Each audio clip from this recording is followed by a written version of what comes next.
I am tired of all these streaming apps. Oh my God, what's wrong now? $10 a month, $20 a month, and if you get the no ads plan, it's suddenly triple. Ugh, yeah, that hurts. I just want to listen to music without worrying about costs, shuffle it, hear surprises, pay less. You can. Wait, what? This. Oh, wow, I forgot this song even existed. What app is this? No app. That's 98.9 The Bull. That's called radio. A restaurant without dessert? Actually, that's not quite accurate. I have a very large sweet tooth. In fact, a sweet molar, a sweet jaw, perhaps an entire sweet dental structure. I love desserts.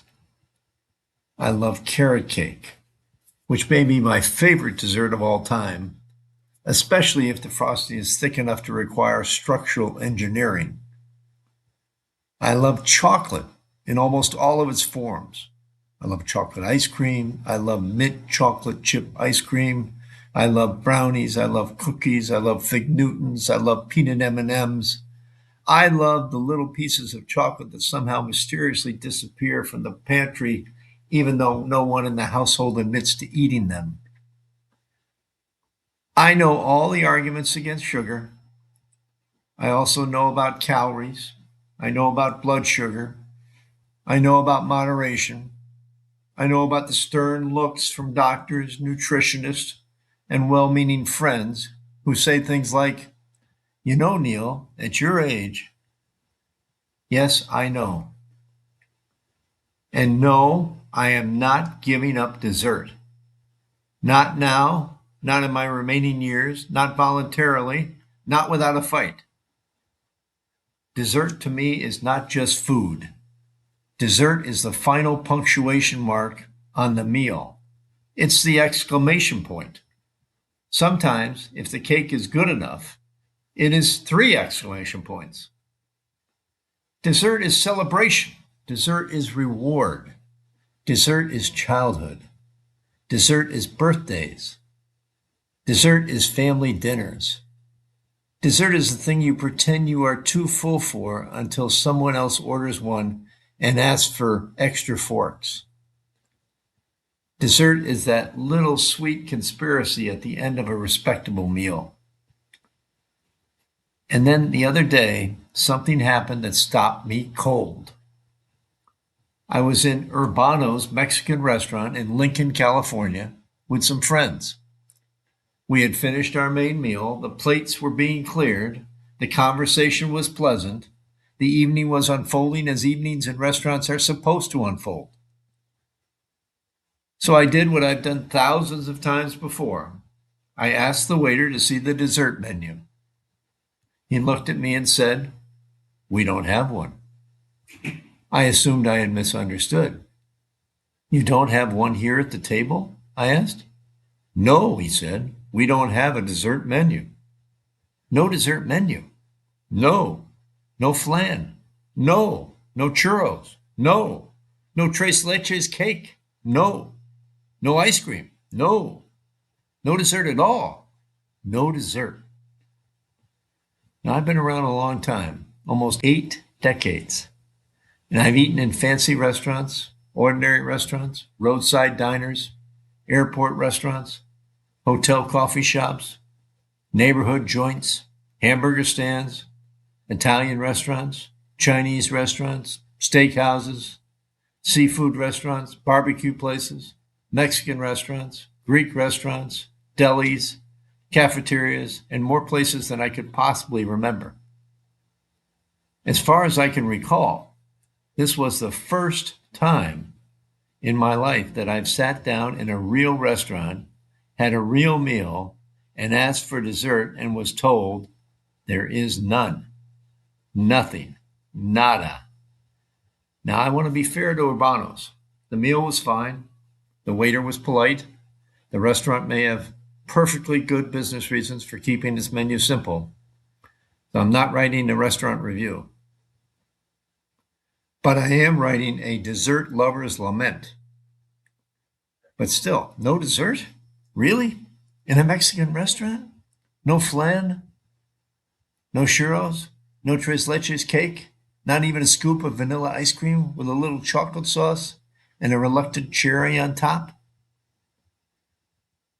This was not a case of being out of carrot cake. This was not even a case of the flan being sold out. This was a more existential problem. There was no sweet ending available. I went home wondering, is this a thing? Are there restaurants in America that simply do not serve dessert? The answer apparently is yes. Not most restaurants, not the restaurants I want to frequent, but yes, some restaurants do not offer dessert, or at least do not make it a regular part of their menu. And when you think about it, from the restaurant's point of view, you can begin to see why. Desserts take work. They require ingredients. They require storage. They require refrigeration. They require someone to prepare them, plate them, explain them, and sell them. If the restaurant is small, busy, short-staffed, or trying to keep the menu simple, dessert may be one more complication. Some restaurants may assume people are already too full. Some may figure customers will go somewhere else for ice cream. Some may decide the profit is not worth the trouble. Some may simply not care. But let me tell you, I care, and deeply, perhaps too deeply, because to me, dessert is not just an add-on, it is part of the ritual. When the waiter brings the dessert menu, something happens. Everyone at the table changes slightly. People who moments earlier claimed to be full suddenly lean forward. Someone says, "I'll just look." Someone else says, "Maybe we should share." Someone else says, "I shouldn't, but." Then the negotiation begins. One dessert, two desserts, forks for everyone. Does the chocolate cake come warm? Is there ice cream with that? How big is the serving? Is the carrot cake homemade? These are not trivial questions. They are the questions of civilization. The dessert menu gives a table one more chance to linger, one more chance to laugh, one more chance to turn a meal into a memory. Without dessert, dinner ends too abruptly. It is like a song without the last verse, or a movie without the closing scene, a letter without love, a church service without the benediction, a birthday party without cake. And maybe that's why this little moment stayed with me. It's not just that I wanted something sweet. Of course I did. I almost always do. It was that I expected the possibility of something sweet. The possibility matters. Even if I had not ordered dessert, I wanted to know that dessert was there. I wanted to browse. I wanted to consider. I wanted to be tempted. I wanted to say, I really shouldn't, and then perhaps do it anyway. That, too, is one of life's pleasures. At my age, I'm increasingly aware of the small rituals that give shape and joy to ordinary days. A cup of coffee in the morning, a good conversation with a friend, a walk, a memory, a laugh, a newspaper, a piece of chocolate, a dessert menu at the end of a meal. None of these things is grand, but taken together, they make life sweeter, literally and otherwise. So I do not want to overstate the case. Urbanos did not commit a crime. The waiter did not violate the Geneva Conventions. No one needs to call Congress. No blue ribbon commission needs to be appointed. The Supreme Court does not need to determine whether Americans have a constitutional right to flan. Still, I was shocked. Not disappointed, shocked. Disappointment is when they are out of carrot cake. Shock is when they've decided that carrot cake, brownies, cookies, ice cream, flan, churros, and every other form of edible happiness have no place in the building. And maybe that's the real point. Dessert is not necessary. Neither are flowers on a table, neither is music, Neither is a handwritten note. Neither is a hug. Neither is a sunset. Neither is saying, I love you, when the other person already knows.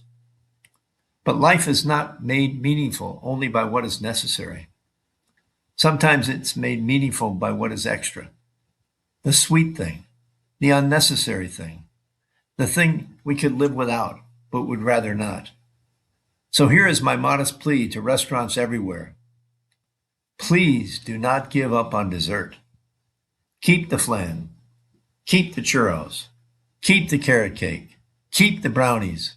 Keep the ice cream. Keep the cookies.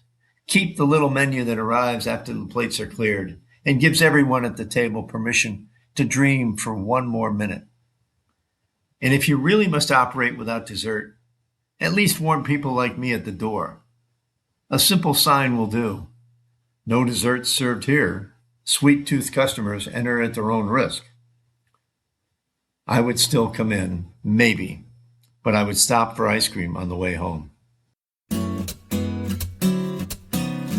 Be sure to subscribe to Meandering Musings wherever you get your favorite podcasts.